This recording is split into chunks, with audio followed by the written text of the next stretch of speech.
Hello and welcome to Ice Dice. Today we're going to be looking at some upcoming releases in the approximately second quarter and third quarter of 2015. Mike has not seen these yet, so a lot of these it's going to be the first ones he's seen. And we're going to start off with a couple of re-releases. The first one is Mission Red Planet. Now this game's been around for a while, and it seems like it's the same game, except Fantasy Flight is redoing it, and if you're familiar with Fantasy Flight, it's going to be a big component upgrade. But this is a game for 2 to 6 players. It's sort of a steampunky space thing. And the main parts about this game is that it's a role selection game and an area majority game. It's the two Brunos. Also, it's the two Brunos. Yes, it is. Brunos too. Those Brunos. Bruno Faduti and Bruno Cathala. Those Brunos. The way this game works is that there is the planet Mars, and that's the area majority part where you get things if you have the most people in there. But to get there, at the bottom, you see some rocket ships. And what it is you put your little guys on those rocket ships, and eventually they'll take off and they'll go to Mars. But the game is a role selection game in that you get some cards. Well, there's the rockets, and then there's the roles. You see the scientist and the saboteur. So on your turn, you'll play a role, and some of them are not nice. That saboteur there is, I think it places one astronaut in a ship and destroys one other ship. Have you ever played the original? I played the original back in the day. It was kind of a hotness, and then it went away. I'm thinking it was time of Princess of Florence. For some reason, Princess of Florence was the hotness right around the time this was the hotness. I think this might have been a little bit after that, but the same time. All right. But I've got it. I actually own this game, and it's hard to get. But the original you own the game? Yeah, I own the original. But I don't know. Are you looking forward to this, or you don't really care? I liked it back in the day, and it went away from the hotness. And I remember it had a little, the saboteur, and it had a little take that element to it. Maybe that's why it didn't catch. Maybe that's why it didn't linger on after it was the hotness. I don't know. It is. There is a significant take that element in it, and if you're don't like that kind of thing, but I do know there's some pent up demand for this. So there was also the thing where people. I remember playing with somebody, and they were duly frustrated because they invested a lot of time and energy getting their rocket to where they need to be, and bad thing went on and it went kaboom, and they wasted like 28 minutes of their life on and something. It just went boom. So well, the thing is, everyone has the same role. So if someone does it to you, you can just do it right back to them. This is one. I own it and I think it's okay, but I don't know that I'm going to get the new version. Do you think the steampunk thing is still going strong? Well, yeah. I mean, it is. I mean, it's one of those things I don't think will ever really go away. Just like sci-fi fantasy is just one of those things. Yeah. It's just never going to go away. It's just a thing. It's just a thing now. Yeah. Steampunk is just a thing. Yeah. It is a component upgrade, but I don't know that I'm going to pick it up. So that should be out roughly in the third quarter of 2015. The next one is Traders of Osaka, and this is a re-theme and a redesign of Traders of Carthage. So that's just a short little 30-minute game where you're sea merchants and you're trying to get your ships from one end of the board, and the board is little. I actually like Traders of Carthage. I think it's best, though, as a 2-player game. I mean, I think it's okay with 3 or 4, but I think really as a 2-player game, it really plays well. There's no differences from what I could tell. This is the same game. It's just redesigned components and a retheme. I remember playing and being taught Traders of Carthage back in the day, and then it didn't get to the table much because 2 players are tough to get to the table. But yeah, it's very highly rated. The main thing is I always know it's this kind of legendary, highly rated game. Well, it's not a 2-player game. It isn't? No, it's 3. It's a 3 and 4. I'm just saying it's best with 2 players. I like it best with 2 players. No, in fact, I played it more times with more players than I have with 2. It's just that I found with 2 players. Oh yeah, it's just. I don't know, you have a little bit more control over what's going on. But that'll be out sometime this summer. I did actually pay, because Traders of Carthage was hard to find for a long time, and I bought it off Board Game Geek, and I don't even remember how much I paid, but I paid more than the MSRP because I had looked and looked. I math traded it, so it was a long time ago. Okay, well the next one is Rattle Battle, Grab the Loot. This is from Portal Games, from Ignacy. I'm not going to try to say his last name. 2 to 5 players. It's a 45 to 60 minute family game with a theme of pirates. There's no pictures of this game, and I really wish there were, because there's a couple interesting things going on here. First of all, there's a special box. What it is as you play, people will be contributing their dice to a dice pool, and then it'll be like 20 dice. Someone picks up all those dice and drops them into the box. And not only what their face, but what the face that's on the top affects the gameplay, it's also where they land within the box. So I'm really interested to see how that works. I'd like to see a picture. Can you go back to the box again, the front box again? Sure. I mean, that just looks like that's the Days of Wonder designer guy, that famous guy. It looks like that guy. Could be. But I think that's they're going out. That's obviously the family-friendly cover, because looks like it is a fun family for everybody. When you're rolling 20 dice, that's not a serious gamer. The other part that's really interesting is that, just like a lot of pirate games, you can upgrade your ship. But unlike most games where you're putting a cube on a card to say, I have improved cannons or I have an improved mast, this, you actually build your ship out of cardboard pieces. If you get, I don't know exactly how it works, but I'm guessing that if you have an extra cannon, you actually take a cardboard cannon piece and put it on your little ship model. Well, that's the best of both worlds. There was a Milton Bradley back in the day had this, forget the name of it, but it was a dexterity game where you physically flung little cannonballs at each other. It was a pirate shipping game. It was a credit game, but the dexterity thing was fun. And then the upgrading your ship and you physically take the bigger ship is, of course, Merchant's Marauder is one of our favorites, where you actually take the bigger ship and a flat. Well, no, I know you're building it out of stuff, but it's still cool to have a bigger ship than the rest of the people tooling around. That's fun. So I'm really looking forward to this game, because I like good family games. And the building the ships, I think, will draw people in. They have a scenario deck, which so every game is different. But the other part about it is that I know some people don't like dice, but what I like about dice is they add a drama to games that you don't get in other places. What happens is you pick up dice, and then you shake them in your hand, and you hold them ready to drop. That whole time it's tension building. I'm picking them up, I'm pulling them up, I'm dropping them, and then it's an explosive release of tension. Now, and then it elicits emotional reactions. Oh, or yeah, Not a lot of game mechanics do that. The physical rolling of the dice adds a lot to the game. You take that out of a game. Like, I'm a big fan of Pop-O-Matic, but just because it's fun, the sound. But you play Pop-O-Matic more than the physically rolling of the dice is more rewarding than the ka-chunk, ka-chunk, ka-chunk sound of the Pop-O-Matic, which I enjoy. But when you are dropping said dice into the ships aren't in there, right? Because the ships don't get I can't imagine they would be. I mean, how would that work?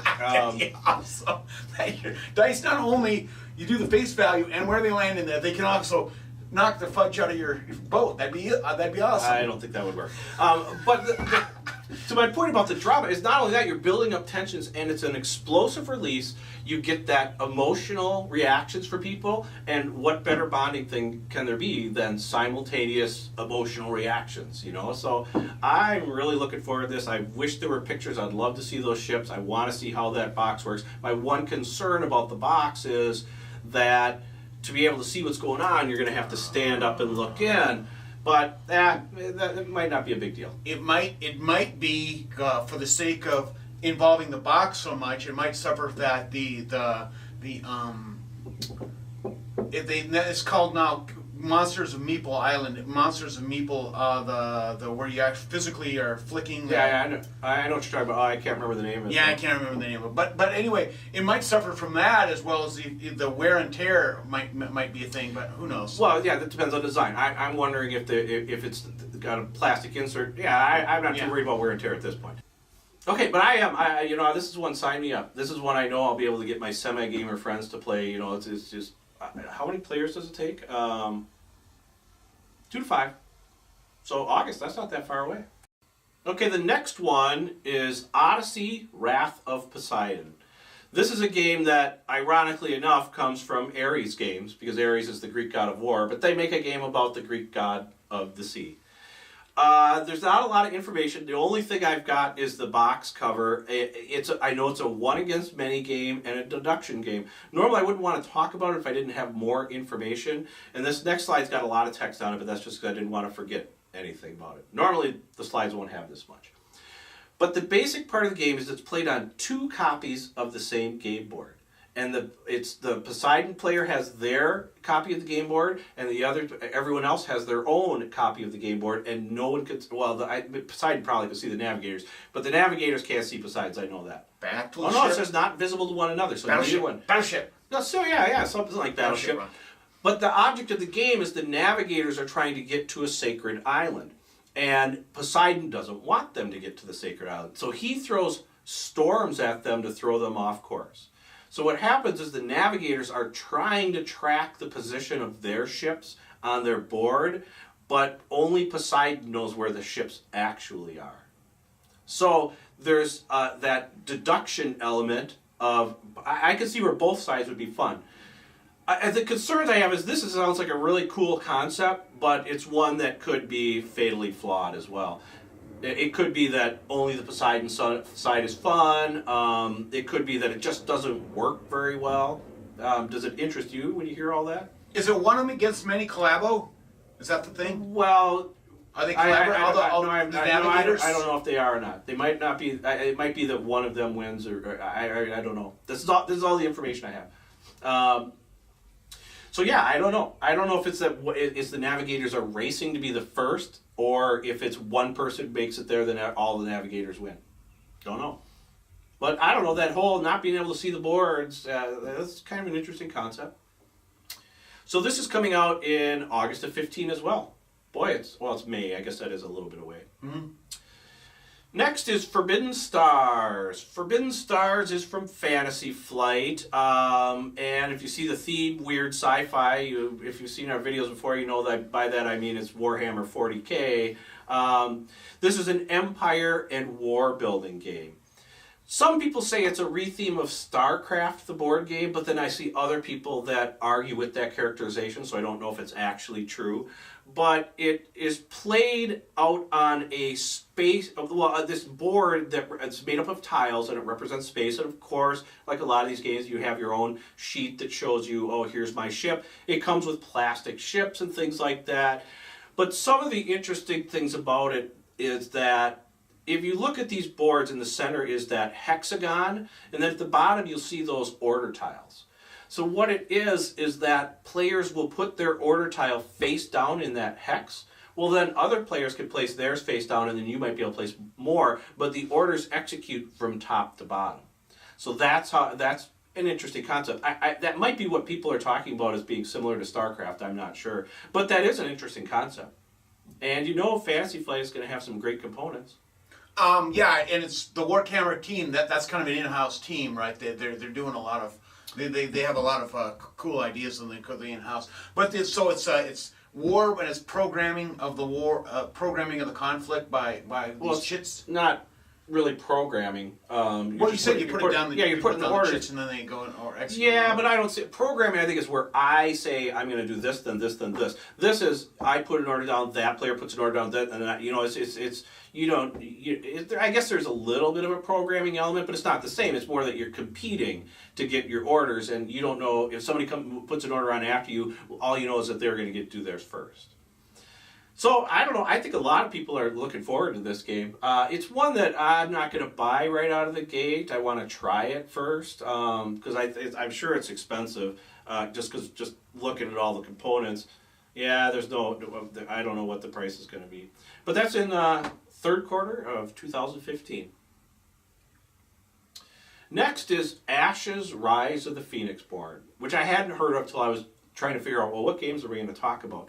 And that's, of course, kind of a weird name, but it's coming from Plaid Hat Games, and it's a Magic Battle game, and it's dice and cards.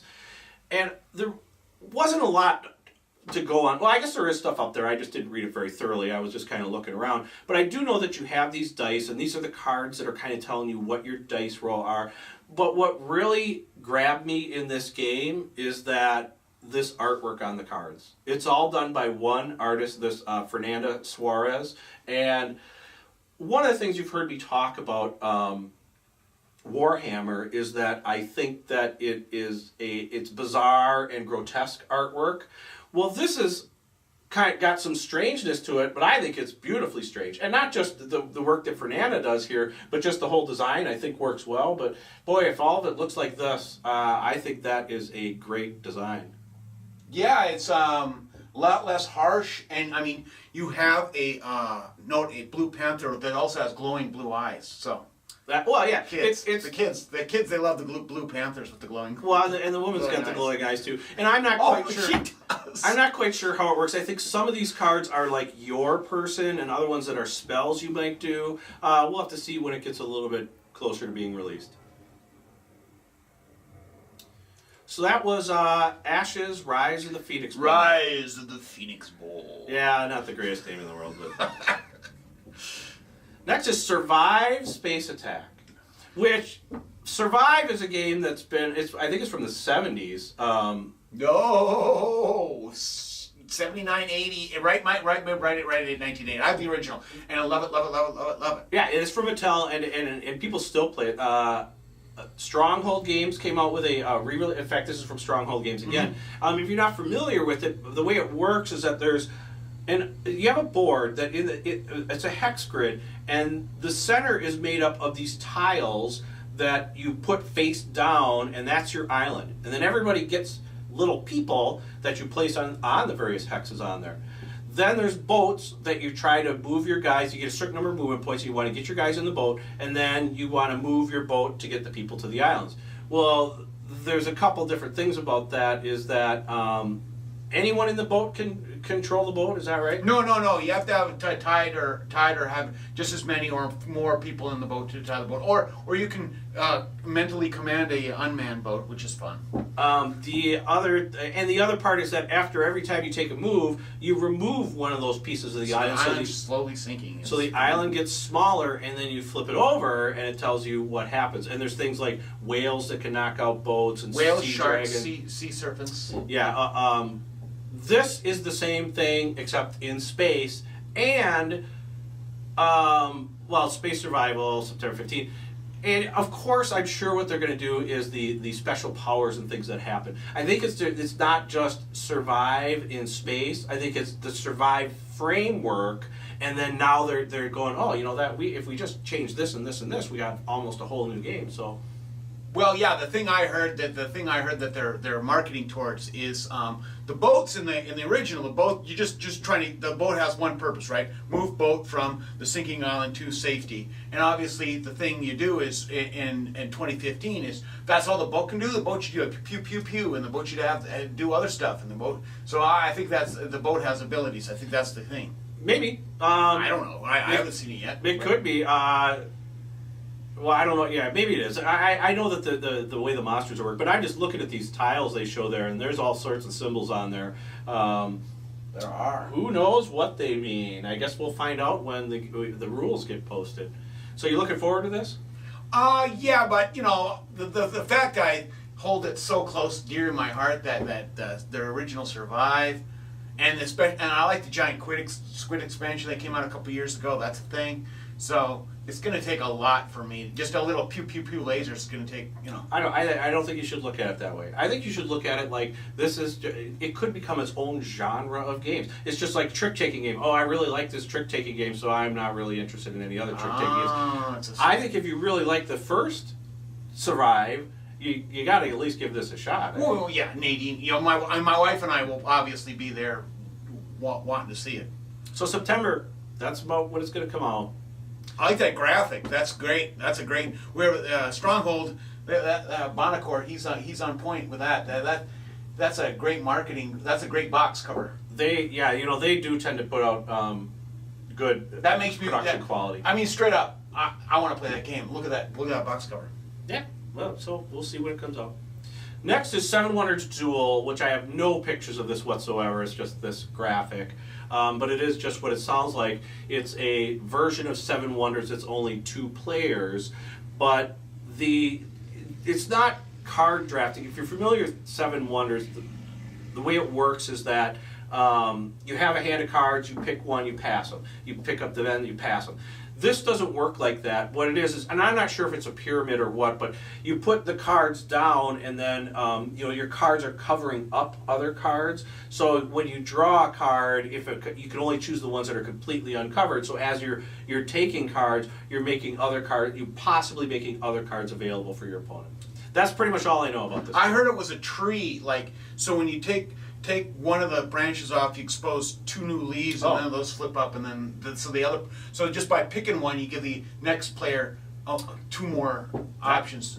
So an upside down pyramid, the triangle with the point pointing towards you. Well, that sounds interesting. I'm not a big Seven Wonders fan, but nice. I'm okay. I like the Babel. Some people call it Babel, some people call it Babel. I like that. That thing is great because it adds a little rule breaker element and anarchy and chaos to the game, which I enjoy. Yeah, I haven't played that expansion. So that's roughly the third quarter of 2015. The next game is the one I'm sure you're excited about. The crazy green-haired game designer. 504 from Friedman Freeze, designer of Power Grid. What else has he done? Think F. Say games that begin with F, Alex. Funky Fox. Funky Fox, Funky Fridays. They're all F. They're F in English, and auf Deutsch they're not all Fs. But he does the games that are F. I know. Power Grid is Fukenschlag.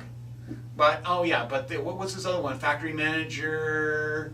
Copycat, which is which I forget is the German. Yeah, in German it starts with an F. Yeah, but Copycat was. I like that because it wasn't the first kind of meta game about that incorporates other gaming, but that was other people jump on that trend, and then he just went tweet crazy, and this thing is him obviously taking that metagame thing and just running with it. Well, yeah, because if you notice, the play time I have listed is half hour to 2 hours. The theme is multiple and variable, and the mechanics are multiple and variable. No pictures of this yet, but the way it works is that there's 9 different modules to the game. Majority, stocks, racing, exploration, wargame, network or street building, production / terrain, pick up and deliver, war, and auction, factory, etc. So that last one sounds like a sort of a hodgepodge. Everything sounds like a hodgepodge. It sounds like... The way it works is you're going to take 3 of those modules and you're going to put them together. But what they have it so that it's designed so whatever you choose as your first module, that determines what the main game is and how the victory point and end conditions. Whatever you choose as the second one, what it does is it determines how your economy and income work, and whatever's the third one is sort of a flavor or bonus or rules twist kind of thing. So what do you think of it? There were these storybooks in the 70s that kind of like choose your own adventure thing, and you'd spin it a little bit, and then you'd turn the page, and depending on how you spin it, it was a physical thing, and certain elements of the page would be revealed to the next thing. And I've seen like 1 or 2 pictures of this rulebook, and it looks like that. Once this revealed, and then the next section, so this section and this section and this section. So actually going through the pages of the rules is like a metagaming in itself. But yeah, but did you see all the possible game mechanics in the front? Yeah, I just listed them all up. I know, it's just like who would put those together? It's mad scientist 101, man. Right. Well, what do you think about whether this is workable or not?